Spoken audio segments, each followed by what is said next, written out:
Brian, how are you? We are live. Still having these little issues where I feel like the channel just creates a new video when we click go live here on the new Best Ball channel. But regardless, we're back for another show. Early afternoon-ish edition, especially for you guys over on the West Coast. Brian, how you doing today? Chris, what's up, man? Good to see you.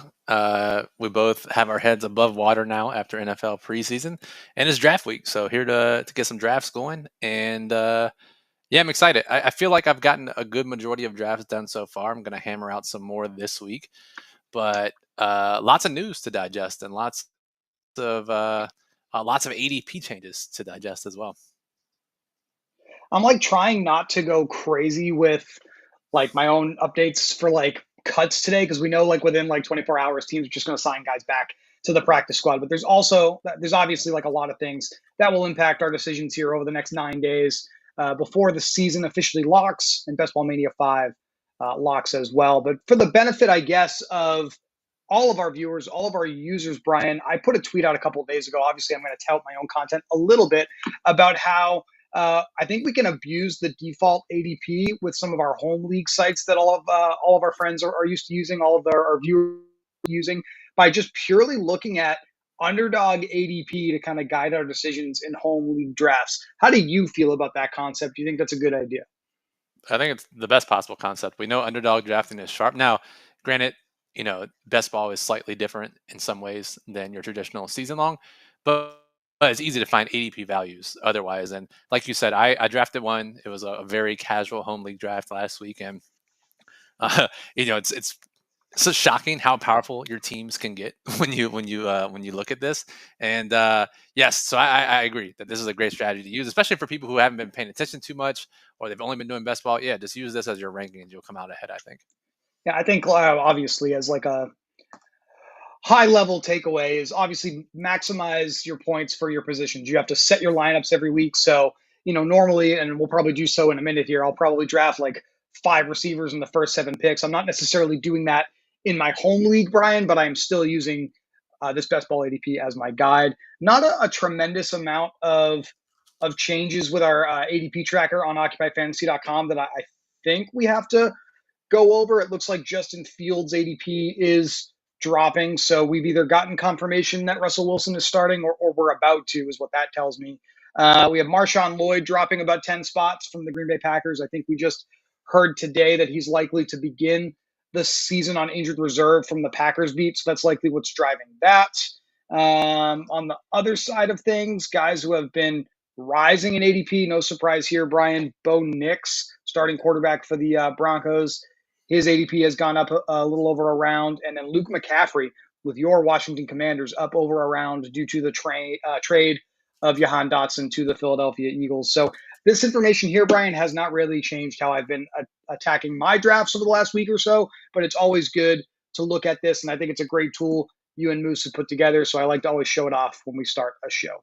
Yeah, for sure. And I think despite what has changed over the last week in ADPs, I think we'll start to see the number 3 spots on both of those lists move in the opposite directions. Tim Patrick, who we expected to be number 2, number 3, was released or trying to be traded, whereas Marvin Mims is in line for a decent role. Both of their ADPs are going in opposite directions. I feel like that may shift now and go back in the other direction. So, yeah, I got to say, I was pretty happy with how a lot of my late round picks ended up making rosters. I know there was definitely some trepidation with Kamani Vidal.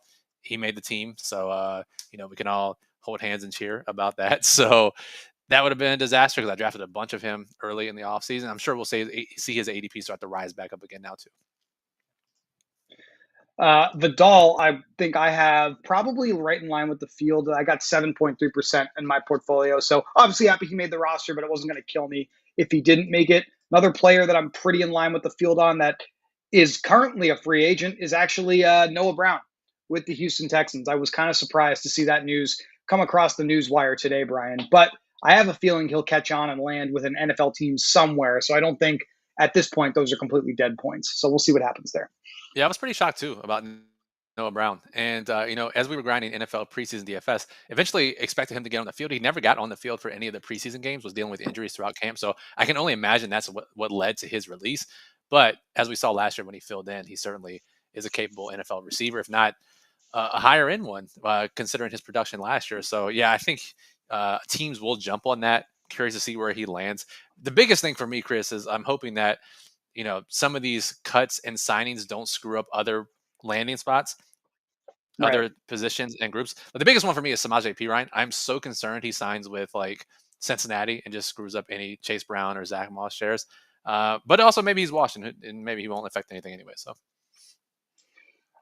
I'm still trying to decide. Like, I'm basically reviewing my exposure at this point, Brian, and seeing where my holes are and whether or not I want to plug those leaks. One of the spots that I was looking at that projects pretty highly on my end for the full season that I don't really have a lot of exposure to is actually Alvin Kamara with the New Orleans Saints. I don't think that there's really a tremendous threat to his workload. I mean, we've had Dennis Allen basically say all summer that he flat out fucking hates the backup Kendra Miller there. So like, how are you feeling about Alvin Kamara? Is that a player that you have a decent bit of exposure to, and do you think I probably should up my exposure there?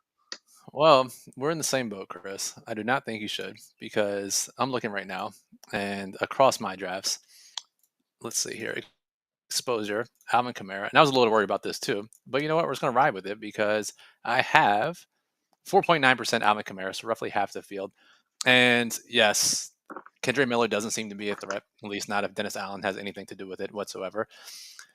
But we know all the reasons why we're off Alvin Kamara. Yes, there's the pass catching, but we have the offensive line issues. We have his lack of efficiency. The fact he did not break a 20-yard run last year. This team could be a dumpster fire. The Taysom Mhm. Hill vulturing. I'm cool with it, bro. I'm not, maybe I'll add some correlation pieces with Kamara, but I'm fine not being at the field 8%. Definitely okay with not being above the field. Right. I'm just looking at like my exposure to the guys in the same range, right? I know obviously we're talking about the middle of the draft, and I'm in the beginning of the draft here. We got the 12th pick today, so got a little bit to wait before we're on the clock. But I'm typically clicking on like Mixon, Montgomery, James Conner, and Najee Harris pretty much every time over Alvin Kamara. And it's one of those spots where I'm starting to think, is this going to burn me this fall? And it sounds like you agree, maybe not. So I think I'm going to stand pat as well. Let's hope not. I also have 4.9%. Curiously enough. Oh, well, then we're in good shape then. Um, 12th pick. What is your read on this spot? What do you like to do when you have this hole when you're drafting a team? Really, what I've been doing, especially, and I'm not a heavy volume drafter, but I would say I'm a volume drafter compared to a good amount of people. And really, what I've been trying to do is just get different combinations here, get as equal exposure as I can to the guys around the turn. But then more recent, and I did that pretty capably early in the offseason. Now I'm really trying to get some different ideas. So maybe I'll take like, if I want Devon Acham, taking him at Hmm. 12 and pairing him with like a Marvin Harrison and Garrett Wilson, where many people won't have that combo. That's a strategy I've been gravitating towards here when I get one of these 11, 12 picks lately, especially on Underdog.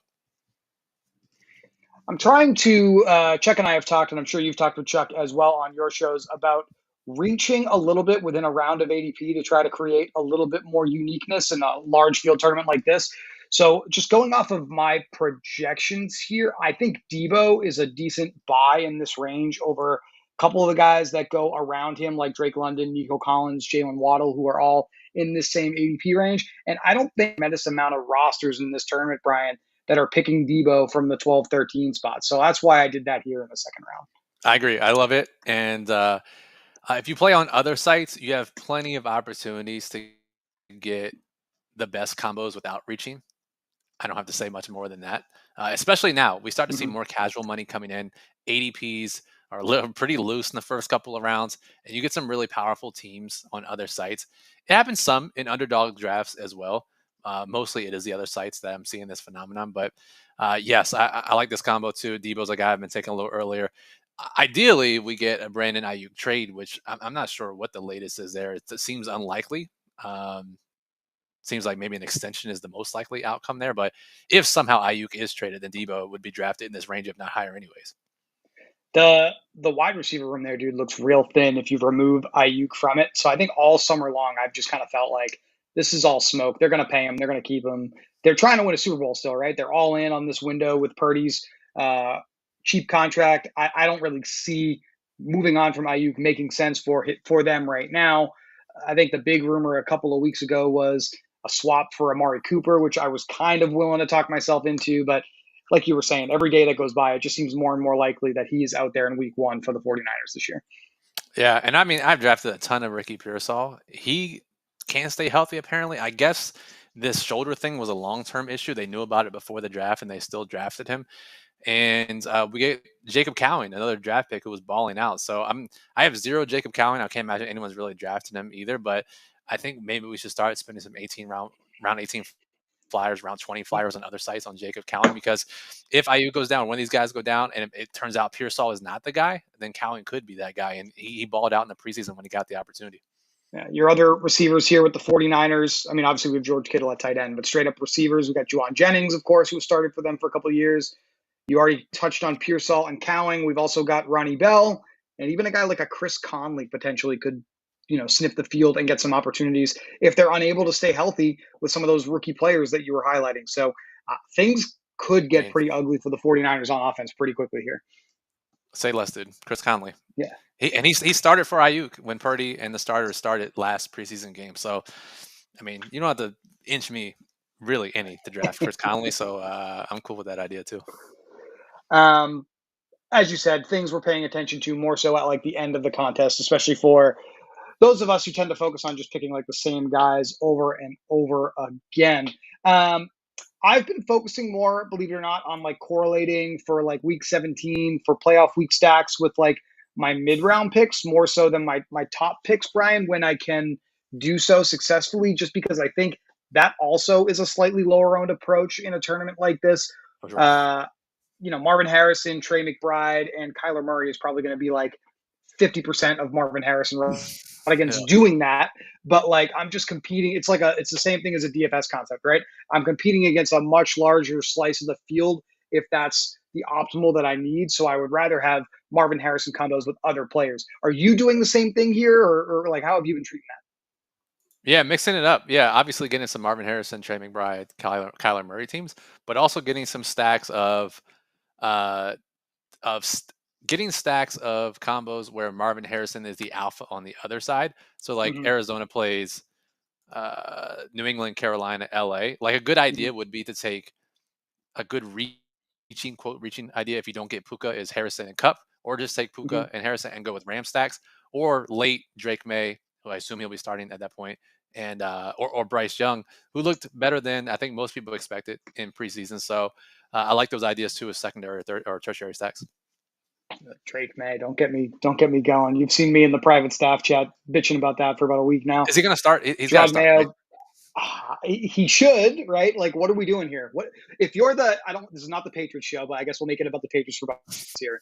What if you're that organization, right? Like, what should your goal be this year? It should be to establish your new philosophy under a new head coach regime in front office and develop players. It's not about winning games this year. I think that that's probably fair to say, even if you know fans, like straight up fans, are unwilling to accept that. You're not going to win in that division this year, so you might as well throw these young players that are hopefully your future out there and see what they can do. I don't get the point of playing Jacoby Brissett. I understand having him in there as a veteran that can show in Joe Milton, I guess, how to prepare for games and be a pro, but you don't get anything out of playing that guy. That's just my read on the situation. I'm not even sure he's got a better chance of winning games than Drake May. So just play Drake May. There's not much downside to playing him. So I agree with you, and we'll divert away from Patriots talk here anymore. But let's see here. Anybody else that you've looked at your exposures like, shit, I'm pretty underweight on this guy in the early rounds or even the middle rounds, or you feel pretty comfortable with where you are with your guys?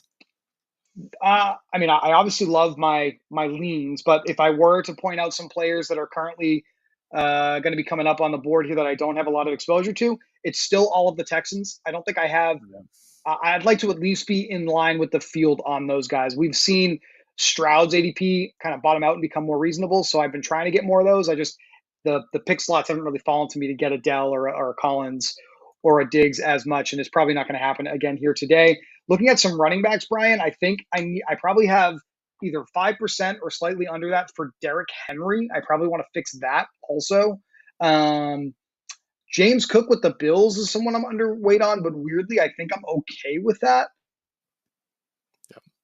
White as much, but now I'm kind of wondering if I need to fix that as well. So That's just kind of Rashee Rice with the Chiefs as well in this range. Those are all guys that I feel like I probably those are guys that I'm definitely underweight on that I guess I'm thinking about in this range of the board.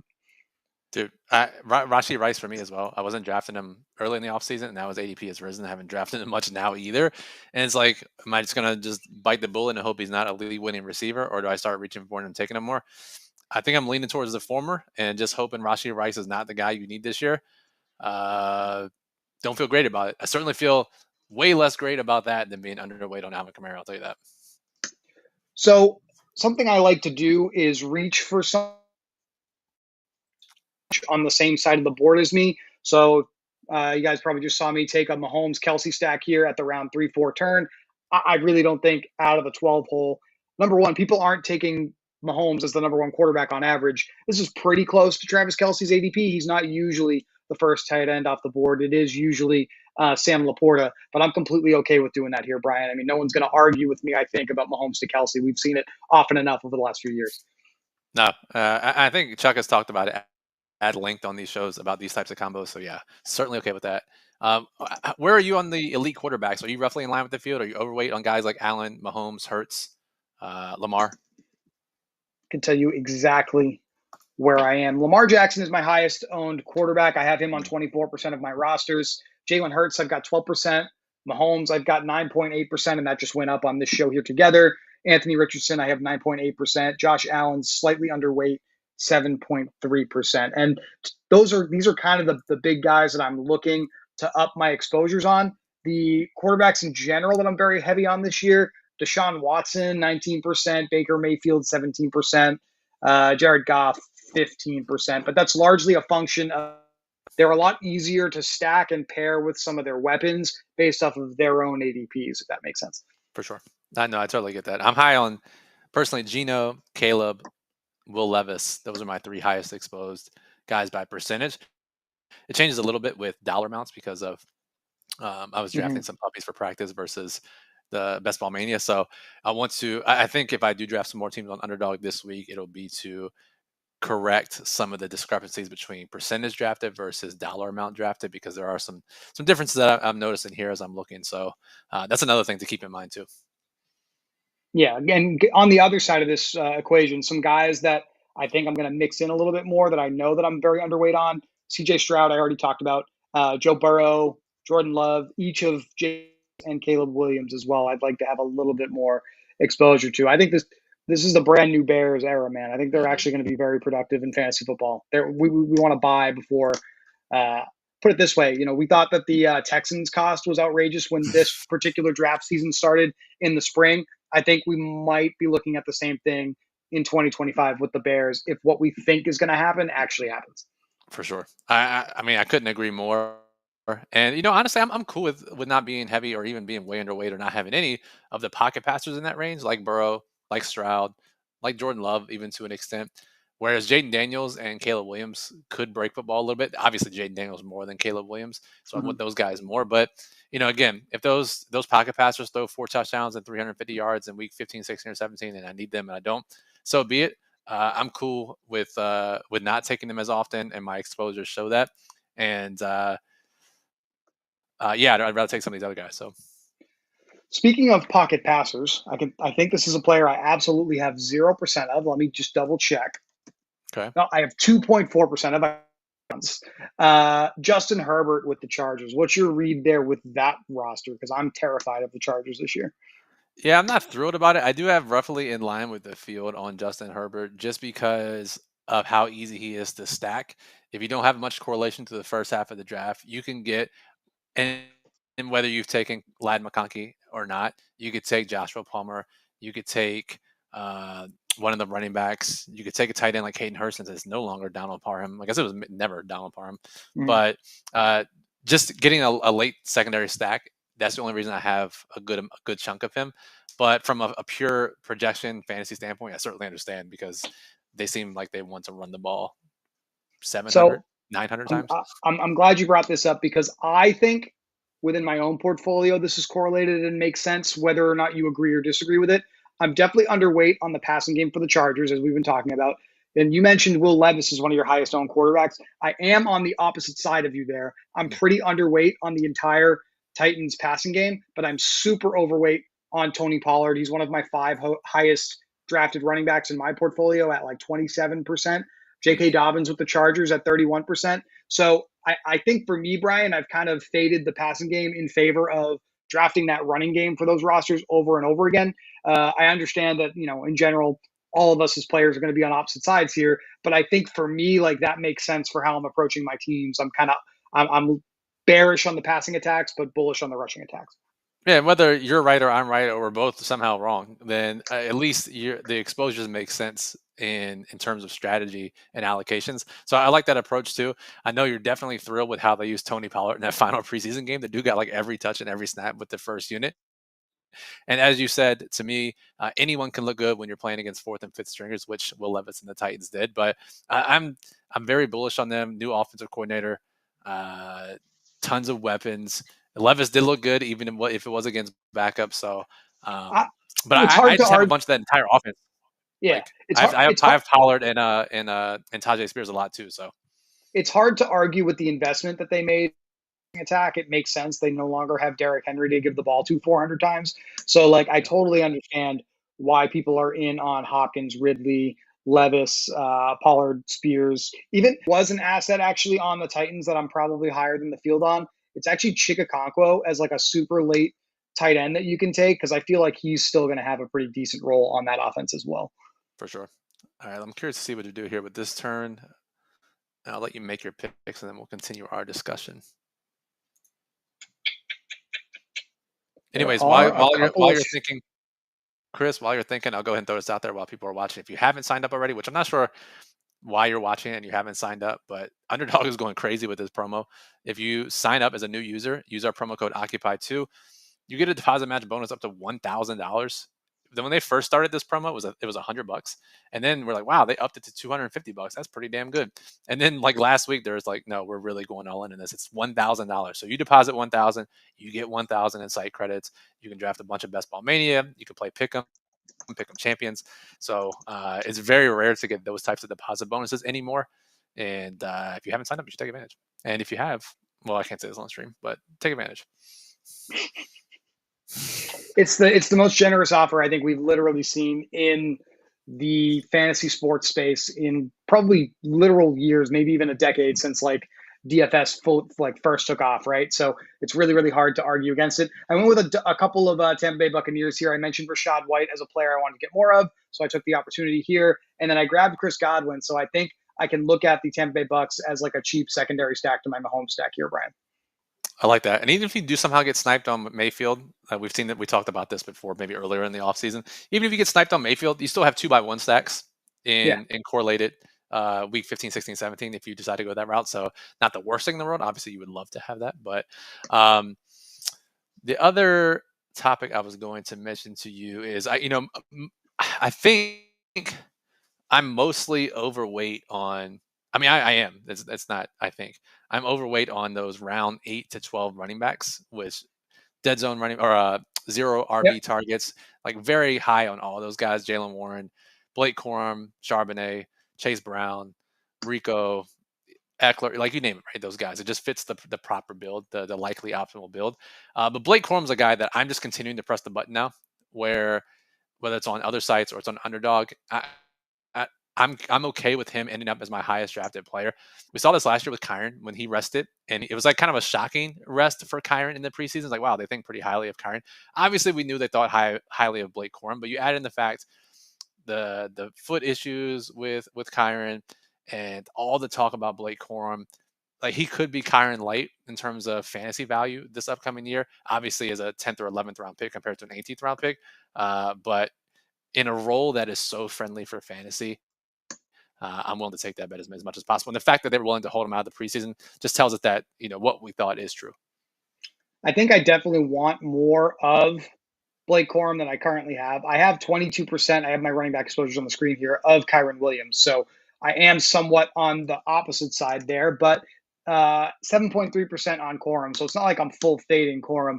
I think, Brian, what I'm thinking a little bit more about is who are other running backs that are likely to have the opportunity to be this year's Kyron Williams to Cam Akers? So obviously you're right. Blake Corum is in that category because of how we saw him not be used in the preseason by Sean McVay's staff. But I think there are other opportunities like a guy like Braylon Allen, for example, Yes. with the New York Jets behind Brees Hall. He's a running back that I'm pretty heavily exposed to. And then Audric Estime with the Broncos, I think he has a little bit more likelihood to be used as an early down grinder if anything happens to someone like Jaleel McLaughlin does. But I will purely my own lean there. Yeah. I like both those guys. I've been drafting them. I mean, Braylon makes too much sense. And we saw sometimes it doesn't translate, but it translated pretty quickly in preseason for Braylon Allen. Looked good. They rested in the final game. It's like, all right, we know what we got with Braylon Allen. And then Estime, he only played one drive in preseason week 3. So pretty good indicator that, I mean, we would have liked him to have rested, but the fact that they took him out pretty early lets you know that, okay, we see enough. This guy is on the roster, running back 3. And likely just, and I like taking these guys. Braylon Allen doesn't fall into this group, but there are plenty of guys that do, where if you get one injury ahead of them, that increases their value. So if McLaughlin or Javante goes down, SMA probably gets a bump in some way, and it will be useful. Kamani Vidal was the other one that we've talked about. But guys like that, I really like taking those guys late, where instead of needing one giant injury, it could be one to one of the two guys, and you have a nice little fantasy asset.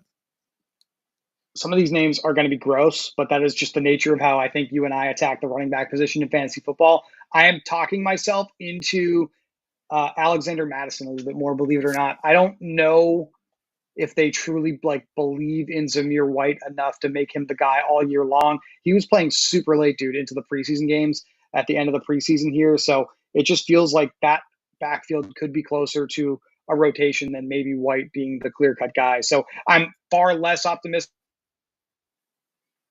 18 pick, but that's another one of those guys I've started to mix in a little bit more because I think the upside is there on paper anyway. Yeah, I was actually just looking at some of the late round guys I've been taking. Braylon Allen's one, Tyrone Tracy's another, and yeah, it's Alexander Madison that's right there with him in terms of exposures. I have more Madison than Zamir White, so we are on the same page on that one. So this was something that Chuck and I talked about on the last show that I did with him. If you and I are underweight on Alvin Kamara, and we know how Dennis Allen feels about Kendra Miller, I don't have to repeat that. Does that mean we should be interested in backup running backs with the Saints at least a little bit, or a Taysom or something like that? Like maybe this is this team is the wrong example if we're just out on the Saints. But I hope you understand what I'm asking you. Like Yeah, if we're yeah, out on like a high end asset, should we be drafting the lower end asset a little bit more? Like how are you handling that? yeah, definitely. I think that is a ton. Yeah, again, Taysom completely ruins that entire situation, so it doesn't make it a great one for one comparison. But if you were out on, say, James Cook, for example, then you should be drafting Ray Davis or Ty Johnson, super late, but probably Ray Davis. Um, who else would fit that bill? Let me see here. If you were out on Devon Acham, you should be drafting Raheem Mostert, and obviously that's a little earlier than some of these other examples. If you're out on Bijan, you should be drafting Tyler Algier. So yeah, I think that makes a ton of sense. And with Marquise Brown and Raheem Mostert at the turn, I still think Mostert, even though he's getting a little long in the tooth here, he is going to be well worth owning, at least early in the season. I don't see any reason why they're going to turn down his volume. They basically rested him all preseason, Brian. So I think he's still the starting running back here. Obviously, everyone's super excited about Achane, and we have rookie Jalen Wright, who's probably going to mix in as well because he looked good in preseason. But while they were healthy, this was arguably the best team in football last year. I see no reason why Mostert isn't going to have a chance to be successful once again here at a very cheap cost. Yeah, have you seen? I haven't looked. I'm actually looking right now. Have they made their final cuts? Because I'm curious to see where Jeff Wilson ends up, because obviously they played him some in preseason, but it was more out of necessity than anything, and they trust him. So I could see him getting early season reps over Jalen Wright, and I don't think anyone's drafting Jeff Wilson. So I don't mind some round 18, round 20 Jeff Wilson on teams where you need some some earlier value. Again, he's probably not going to touch the field if Mostert and Achane stay healthy. But I think there is an outcome where if one of those guys get hurt, it's actually Jeff Wilson and not Jalen Wright, as much as we would all love to see Jalen Wright. So I was just thinking about that as we were playing preseason DFS, and monitoring Jeff Wilson versus Jalen Wright's usage. I have a ton of Jalen Wright, but I hope he's the one who gets the work. But I could see it being Jeff too.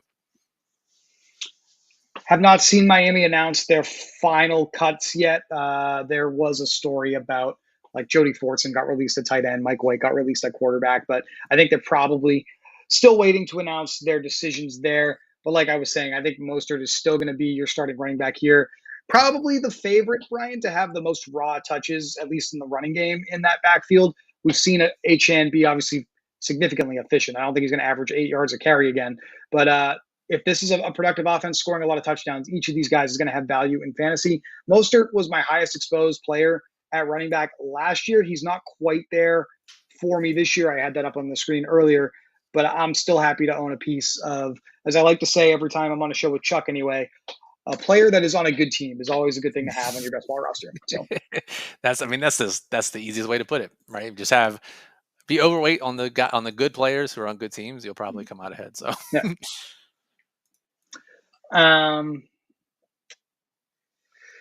How I know this is an Underdog theme show and we love being partnered with Underdog Fantasy. You mentioned the most generous offer we've ever seen pretty much of all time a few minutes ago, but you did mention briefly the other site there that has 20 rounds available. Have you noticed a major difference in your strategy on Underdog here versus the other site that we haven't really talked about in recent weeks? Yeah, I The mean, draft here versus there. yeah. Then we could talk about DraftKings. I don't think Underdog Fantasy is gonna have any issue with that until they assassinate me after the show. But 20 rounds, it doesn't really change too much, right? You maybe get an extra quarterback or a tight end just for security. You can take more shots on some late round guys. But really, what I've noticed on DraftKings and some of these other sites, DraftKings specifically, is that's where way more casual money is. I was explaining this to someone. I was explaining to my guy Bob. I'm sure Bob will watch the show, longtime watchers of our shows. But we were talking about this, and I said if you're on Underdog Fantasy, I think it's generally just a sharper best ball audience, a best ball demographic, because you have to actively seek out Underdog Fantasy to play either their pick'em games or best ball. Whereas DraftKings, they can flow people in from Sportsbook, from DFS, formerly Rainmakers, into their best ball product. So you get all types of different backgrounds. Whereas here, you're mostly just getting best ball players and maybe some pick'em folks who are playing best ball on Underdog. So just naturally, you get sharper ADP on Underdog, and you get way less crazy picks than you do over on DraftKings. DraftKings, I'm okay with ADP value building over there, whereas I'm more correlating on Underdog, if that makes sense. It totally does. And I think you're being too kind to flat out come out and say this. You think that there's quote unquote a lot of bad money in play over on the other site. That's Yes. kind of easier to take. So I totally understand that. I have a lot of my big $1 million tournament tickets that I still haven't drafted over on DraftKings yet because I've kind of been saving Dude, them for now's this the week. time. And now's the time to unleash. So Yeah. obviously off air, that's something that I will be doing here. But to your point, I am basically just taking ADP values. I still think the Underdog ADP is much closer to correct over there. And obviously, the addition of the last 2 rounds, I still like to go pretty thin at both quarterback and tight end. I'm usually going with 2 quarterbacks, 2 tight ends, and then just mostly running backs and receivers, usually more receivers than running backs, just as a function of the starting slots that you have to fill out every week, right? And I'm not really changing too much on DraftKings as far as that's concerned. I might go with like a third tight end, a little bit more option just because you have Right. those extra couple of rounds. But usually I'm trying to take an elite and then another quarterback that makes sense with some of the other players on my roster. I'm not like reinventing the wheel here. We've seen that work year in and year out in this format. Yeah, and our guy Chuck finished in the top 30 over there in the finale last year. Shout out, that was 20 or 30K, so big shout out to Chuck. But as we'll transition here, as we always say, Underdog paid us last, so go draft on Underdog Fantasy after you watch this stream. So, all right, Chris, how you feeling about roster construction so far? Guys, you've been getting correlations. Where's your head here? We got a 1-2-4-1 going. We're pretty good with the Chiefs correlation because I got my 3 Chiefs, and that's pretty much as far as I'm willing to go there. I would have liked to see Jonathan Brooks slide to me a little bit. That didn't happen. I am like super overweight in this range at receiver, believe it or not. You mentioned being overweight at running back, like Jacoby Myers, Tyler Lockett, Brandon Cooks, some of my highest owned assets overall. I think you've talked me into Blake this is a reach on paper, but not by when the board comes back around to me. So I'm going to mix him in here because I have some correlation reason to do that with Marvin Harrison in week 17 and Debo in week 15.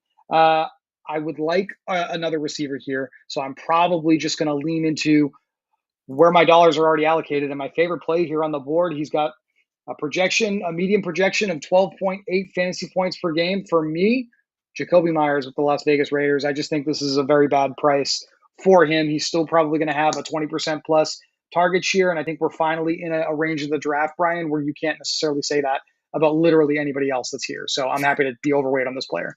That's very fair. Unless they just throw Brock Bowers into this target heavy role, which they could. I could see that happening as well. Yeah, I'm looking at your Kansas City stacks here. They line up with Cleveland, Houston, and Pittsburgh. Cleveland, Mm-hmm. you can get guys starting here and later. Houston is really tough if you don't get a guy early. The only guy you can really take is Dalton Schultz, maybe Damian Pierce, but Cam Akers is also creeping up on that running back 2 role as well. And then Pittsburgh, you can get Fryermuth. Not sure you really want to do that with having Kelsey already. Generally, you have to take those guys or take Najee or Jalen Warren. Or I still like taking Roman Wilson. Yes, he got set back with that ankle injury, but I'll take it. Now he's round 18, round 17, rookie receiver on a team without a reliable number 2. I'll continue to take Roman Wilson late in general, but especially when I need Pittsburgh correlation that I haven't satisfied yet. So not only do they not have a reliable number 2, I don't know who plays here. I've got their depth chart up here from our lads really quickly. Obviously, George Pickens locked into a starting role. We got news today that Quez Watkins was released, so there's one less player to have to kind of navigate through there. I guess our lads is projecting Van Jefferson to be the other outside wide receiver and Calvin Austin to be in the slot.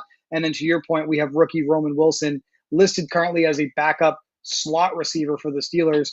But Brian, any of these 3 guys, it doesn't really matter where your lean is, Van Jefferson, Calvin Austin, or Roman Wilson, they are all literally free. And I Yes. feel like I could take them at the end of the draft to get my Pittsburgh correlation here.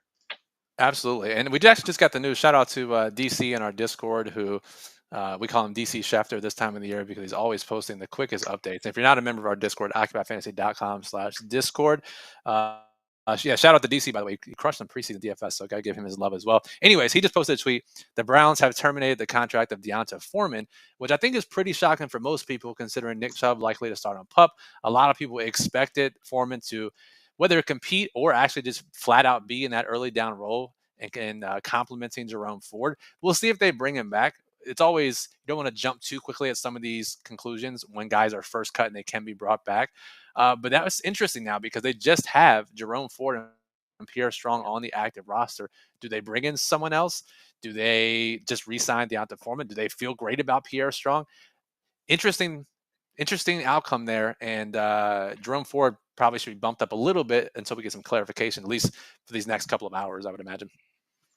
And I got Cleveland's depth chart on the screen here. As you mentioned, Pierre Strong, only running back currently behind Jerome Ford. I'd say let's give it 24, 48 hours. Invariably, they're probably going to look at some of the guys that are being cast rosters. There's always a chance they claim somebody, right? So we'll see how things play.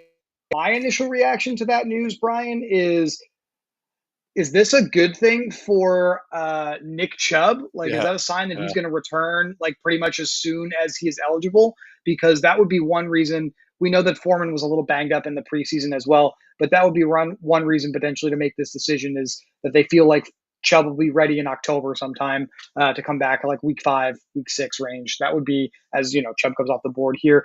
What I think might be happening here as well. That's very possible, and that's another great thought, and that could be the case. And maybe we could have seen the writing on the wall because I think it was preseason week 2, and obviously we were invested in other Cleveland running backs in DFS that week, and Foreman just kept playing into the fourth quarter. I was like, why the fuck is Foreman in the fourth quarter of preseason week Yeah. 2? Clearly, they didn't think that highly of him, so that's why he's released. So yeah, I like the Chubb thought as well. Chris, we do have a question here in the chat from Brad. Shout out to Brad. Thanks for watching and asking this question. Now it is a redraft question, but we're happy to answer these types of questions here, and maybe we'll get to it after your turn here, Chris. That way you can look at your projections and see what you think the most about this. But it's actually timely because he's asking, would you guys trade Chubb, Ford, and Goddard for Andrews and Pollard? I don't even know if we need Ooh. to check your projections here, Chris, because I would absolutely trade those 3 guys for Andrews and Pollard. I, I would take Andrews and Pollard. Yeah, absolutely. I think I'm very Pollard is a huge buy for me versus his ADP. I like having the Cleveland backfield locked down on your roster, but the upside of TE1 and a top 10 running back who's not being drafted like a top 10 running back is probably the clear side for me here. Yep, I agree. Plus, you get the extra roster spot. A lot of people don't realize this when it comes to Right. redraft and 2-for-1 or 3-for-2 trades. You're not getting just Andrews and Pollard. You're getting Andrews, Pollard plus the third roster spot. And that adds a little value to that side of the trade for you as well. So, Brad, I would certainly make that trade. I'm hoping that you're not saying this is what you've proposed and the other person hasn't accepted yet. I'm hoping they've proposed it to you and you're waiting to accept because I would jump on that immediately. And with that extra roster spot, we're going to see people make mistakes. I just saw somebody in one of my home leagues drop Blake Corum, right? So obviously I put that claim in right away to get him on my roster. So having that spot available to do things like that is definitely going to be key. Dalton Schultz is my highest drafted tight end this year, and I'm going to add to that exposure here because I have incentive for the Houston correlation with the Kansas City Chiefs in Week 16. I wanted Jerry Jeudy here, but he came off just before I picked, so that was unfortunate. We got 1-3-5-2. I'm done at tight end now.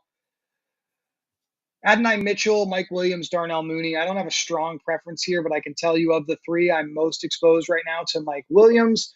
So I'm just going to flip the coin of Mitchell versus Mooney with ADP and take Mitchell here. I like it. And Mitchell, obviously, Josh Downs is injured, and that's why he's playing more with the starters. Beginning some pretty decent usage with Anthony Richardson and the starters, both in camp and when the starters have been on the field in the preseason. So I don't mind it. And again, we know what Mooney is for the most part. We don't know what he looks like in this offense with a competent quarterback, but we don't know what Adonai Mitchell looks like. So he has some untapped upside potential there. Obviously has the downside as well, but and again, Chris, Adonai Mitchell was not a guy that I was super high on coming out of college as a prospect, but you know, I've been wrong about thousands of prospects in the last 20 years since we've been doing this. So Right. definitely gonna take some shots on rookies in this range. Yeah, he's not on my priority list for rookies. My favorite rookie is Brian Thomas with the Jaguars. Obviously, the ADP is completely different here, so it's not like an equal decision. But it's hard to, when we remove ourselves from prospect analysis, right, and just look at opportunity, like you were saying, it's hard to deny that he has the opportunity to earn a pretty large role with Anthony Richardson in that offense to start the season. I don't think, while these guys might be ahead of him currently, like I don't think Josh Downs, Alec Pierce probably have like a stranglehold ahead of Mitchell. Like Right. they're not, I don't think they're considered around the league like super top flight assets, right? So there's definitely a chance Mitchell just flat out outplays those guys. So I'm happy to take a shot in the second half of the draft. All these picks at this point, Brian, start to be somewhat interchangeable to me. I'm not as worried about AP in the second half of contests. Totally agree. So just keeping track of correlation here for you. So Kansas City obviously has. We talked about Houston, Cleveland, Pittsburgh, and then Tampa Bay. If you're looking to get those Tampa Bay stacks in with Mayfield, Chargers, you can certainly get some late second half of the draft. Chargers, that is very easy to do. Dallas is a little difficult. Maybe Jalen Tolbert, and then Carolina. You can get guys. Uh, we've gotten word basically that Jonathan Brooks is going to start the season on PUP, missed 4 games. Chuba Hubbard got starter usage over Miles Sanders in that preseason week 3 when the starters were on the field. So Chuba's a guy you can get for some early value. And if Brooks never gets healthy or never looks right, Chuba can have value all season. So you can get Thielen, Xavier Legette. So certainly some options here. And that's why Tampa Bay stacks are really nice to get because they have this back half of the draft. Mm-hmm. Option B stacks, if you will, when you miss out on some early round correlation. And this is the range in the draft where, as he comes off the board, I'm always looking at guys like Dobbins, Braylon Allen, Bucky Irving with the Bucks. Although that might be wrong on this team because I have Rashad White. Like there's a lot of upside, I think, here at running back. Probably going to be off of Dameon Pierce or Cam Akers just because I grabbed Schultz for that Houston correlation. But I think we have a plan already in mind for Pittsburgh at the very end here with one of those secondary receivers. Chuck and I have spent enough time, I think, together talking about wide receiver threes, or yeah, I guess even in the case of Pittsburgh, wide receiver twos on rosters that aren't being drafted. So we already talked about Pittsburgh, but are there other teams that have similar situations that you have kind of leaned into as opportunities late in the draft on your teams? Yeah, good question here. And I do have, before I forget, I do have another. Just remind me, Chris. After this, I have a secondary stacking roster construction idea I want to throw by you. So let's keep that in our back pocket here. If we think about teams with unknown second receivers, let's see here. I'm just looking through. I mean, the Mhm. Patriots are one, right? We have no idea who the hell they're going to play. Obviously, I'm taking shots on Jalen Polk and Javon Baker, but KJ Osborne could easily be in the mix. Tyquan Thornton, apparently, the team likes. Um, Giants after Malik Neighbors, there's some openings there that you can get in round 18. Commanders, we have no idea. Luke McCaffrey, I think, gets a bump after the news, but so does De'Ami Brown, right? There's a good amount of teams like that where you can get some guys around 18 that could be number two receivers on their NFL team. So certainly worth taking those guys. I think even a team like Denver, with how they're shifting their assets around, it's like Cortland Sutton is probably clearly the starter, but then Mhm. everybody Yes. else might be moving around. So I think there's plenty of opportunity for us to get unique with some of these combos here. All right, let's real quick before I have to pick here. Thoughts on Jahan Dotson with the Eagles? Do you think that we still want him at this cost, or is his price just completely wrong because everyone was drafting him as a commander? I like him better here somehow. Like I really do like him better here. And if something happens, Devonta or AJ goes down, he starts into the number two role. He's a talented guy. Just whatever reason did not work out in Washington. So yeah, I don't mind it. I don't. So part of my thing, Brian, is obviously yes, correlations that we like they're important for us to look at, but I'm not gonna like completely force it if it's not there. Sure. I am gonna go with Demario Douglas just because I think this is again worst team in the league. I'm not gonna argue with anyone over that, but I think the volume is still gonna be pretty high. Scored 0 touchdowns last year, so a candidate for a decent amount of regression there. And where are we? Pick 156. I guess I could take. I don't love this. Is like a true running back dead zone here. Can I justify taking? I think I can justify taking Jordan Mason here. I know it's a reach, but let's think about this for a second. This is the 14th round of the draft. If anything happens to Christian McCaffrey, which it's not like we're rooting for that outright, uh, the starting running back for the San Francisco 49ers in the 14th round, I'm going to ignore the ADP there and think that's a pretty good buy if that's the outcome that I get here. So I'll do that. The only reason he's not higher in ADP is because people don't know if it's him or Elijah Mitchell.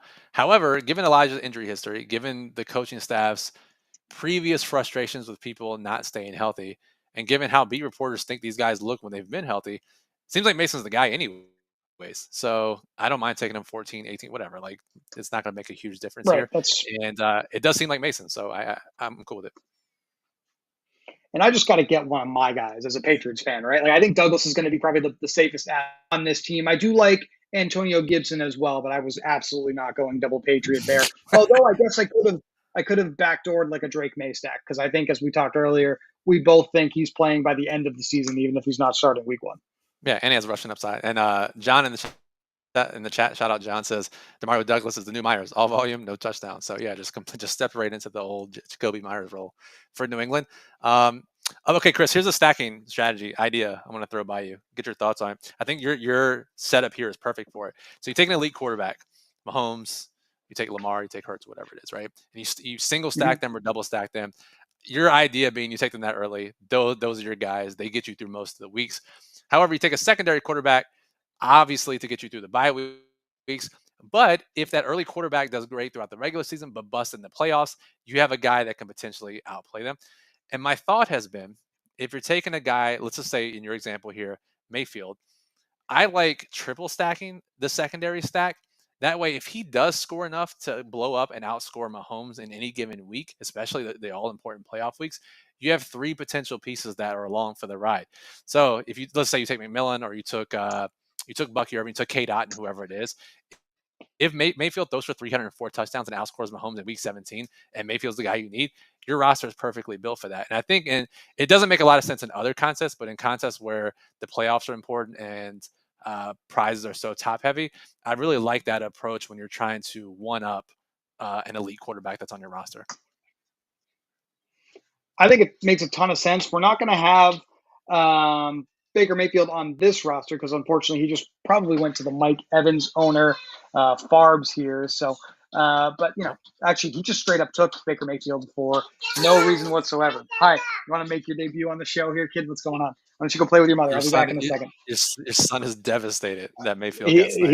He's absolutely furious. Just home from his daycare day, wants to spend some time with his father. Hey, we love when that happens here in the Rooney household for sure. Obviously, lost my train of thought a little bit there, but maybe I could accomplish what you were talking about here with a double stack of. I'll go right back to it. Drake May of the New England Patriots. We talked about Yeah, it. No one really knows who the secondary option is going to be there. They're playing the Chargers in championship week, so there's definitely still some opportunity here with bite your tongue here. I know this is gross. Quentin Johnston at wide receiver, he might mix in a little bit. Uh, Dude, I don't know. I already hate this idea now that I put it out there. I think it's going to be terrible, but I have to do something here with my secondary stack. What do I have for options still? Adonai Mitchell's with Anthony Richardson, so that's Colts. not Nope. happening. I guess we got the Raiders. We've got Gardner Minshew. So we did Nice. learn in the preseason that Gardner Minshew is going to be starting over Aiden O'Connell. What's your read there? Do you think that Gardner Minshew is safe to own, or do you think O'Connell's going to play some this year? Absolutely not safety on under any circumstances. No. Quarterback 3, maybe on a 3 quarterback late build, DraftKings or other 20-round sites, yes. As your only quarterback after Mahomes, no. I think Drake May's the move here. I mean, again, Drake May, even if he sucks the passer, he does run some. So we have that opportunity as well. And again, if May is the guy you need over Mahomes, you can be properly correlated here. It's easy to do. It's not like you're reaching early for these New England guys. You can take Osborne or Baker or Polk's already been taken. Baker, Mm-hmm. Thornton, whoever the hell it is, and pair with Demario Douglas. It's not a high cost stack, so it's not. I don't think it's killer here. And I think your team actually sets up pretty nicely for it. Do you think it's too cute to down here late in the draft to draft like a tight end that no one? We're all pretty aware that Hunter Henry is probably the main guy on the Patriots, but they did sign Austin Hooper, who we've seen be productive in fantasy football before, and he's basically a free draft pick. Like that might be another way I would consider double stacking New England. Having a third tight end on a Kelsey roster, probably a little different as well. Yeah, I think I would prefer to do that if I went late round tight end and had 3 tight ends. I'm not sure I would do it with Kelsey and Schultz already on the roster. But in general, yes, I do like that idea for sure. I am not feeling great about Quentin Johnston actually being a dude on the Chargers this year. I have to be honest with you, but he hasn't been cut, so we can say that. Um, let's look at current read on Chargers depth chart. Dude, he's not even projected to start. He's behind Shark, Palmer, and McConkey.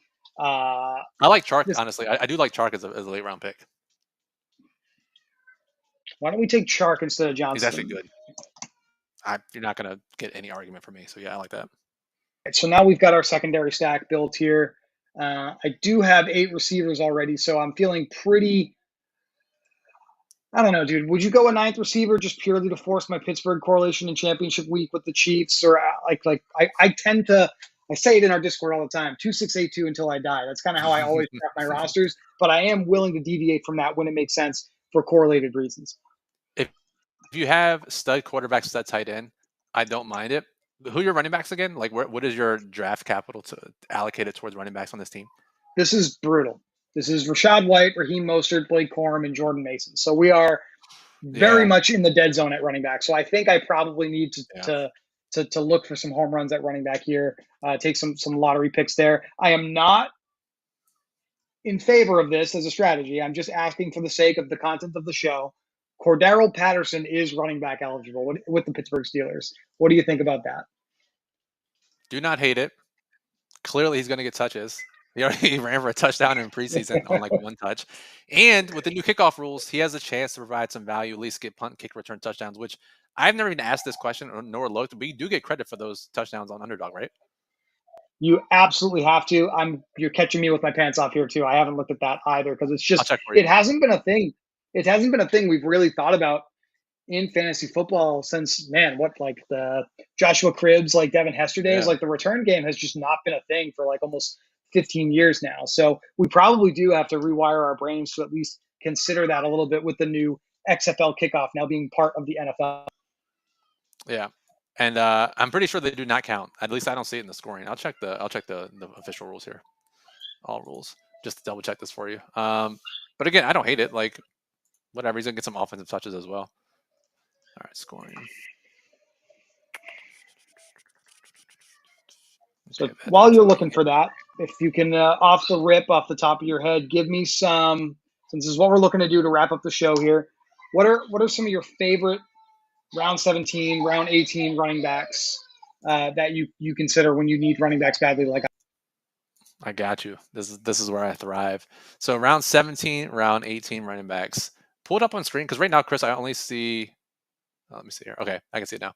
All right, so round 18, round 17 running backs. Damian Pierce, we already have Houston correlations, so you're good there. Estime, I think, is an easy click. Obviously, we've talked about him already. Carson Steele, maybe, right? Like, I don't know, this guy came out of nowhere, but could be the running back too for Kansas City. Roshan, we know has some value. Madison, you and I have talked about. Kendre Miller is wanted by the law, apparently.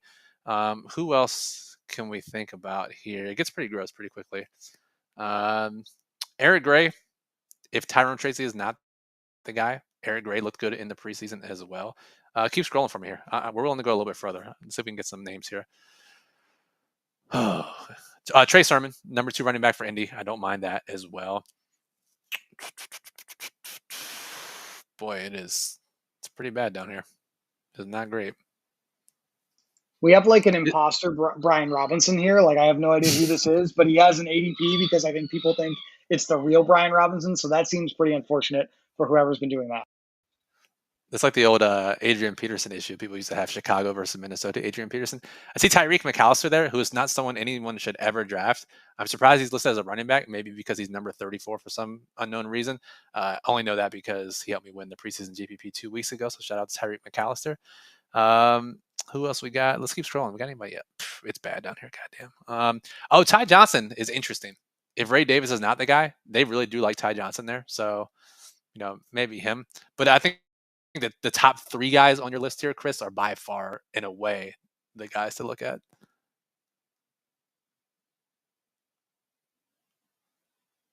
I think we're going to do it. I think we're probably going to become not the first person ever because he has an ADP, but we're gonna go with the CPAT correlation with the Yeah. Chiefs. And dude, if we're somehow, I'm going to go with Alexander Madison as well.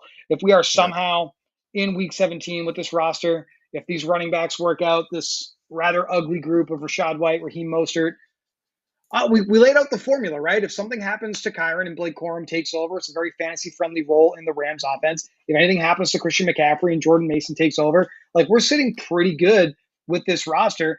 And if Cordell Patterson goes crazy in Week 17, then we might, Brian, be having a celebration stream in December for this team winning $1.5 million, which of course is the goal. So, Brian, I Yes. always enjoy doing shows with you. Thanks for joining me for a stream this afternoon. I do believe that Chuck is going to try to get another stream on the channel this evening for everybody. Is there anything that you want to share with the viewers that are watching us, whether it's on live or on replay, before we end the show today? No, go subscribe to our channel here on YouTube. We're trying to get to 500 subscribers on the new channel. We're giving a giveaway of 500 subscribers. That is it. Like the video, comment if you have any questions. Chris, go spend some time with your son. That definitely wants to spend time with his dad. So let's get a stream. We don't need to see the rest of the 18th round. Appreciate everyone watching. And again, make sure to subscribe because we're doing videos at least once, but probably twice a day for the next 7 to 10 days. So subscribing is the best way to get notified when we go live. So Chris, go enjoy the rest of your day, buddy. You too, Brian. Thanks for joining me, and we'll talk to everybody soon.